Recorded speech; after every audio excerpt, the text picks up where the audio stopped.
Welcome to the Master Protocol, Ceiling Fan Installation.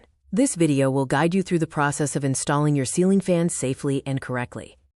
The installation follows 6 key steps: safety, anchor, assembly, wiring, attachment, and calibration. Step 1 is safety. Isolate the circuit. Turn off the main breaker. Ignore the wall switch, and test all wires for phantom voltage. Next, position the ladder. Use a tall A-frame ladder and place it to the side of the fixture. This placement gives you better leverage. Step 2 is anchor. Perform the tug test. Remove the old fixture and pull the existing box firmly. The box must not move.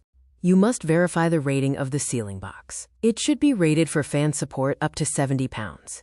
A flush mount requires a level box to prevent motor humming. Step 3 is assembly. Route the wires. Thread the wires through the downrod. Remember to protect the wire insulation and avoid sharp metal edges. Lock the hardware using the clevis pin to secure the base and the cotter pin to lock the system.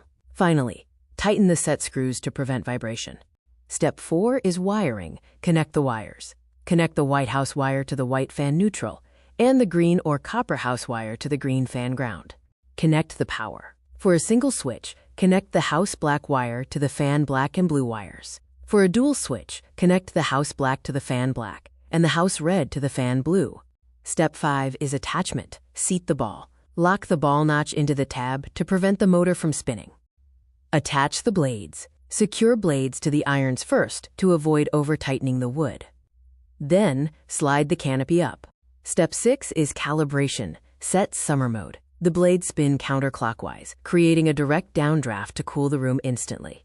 To set winter mode, the blades spin clockwise on low. This pulls cool air up and pushes trapped warm air down.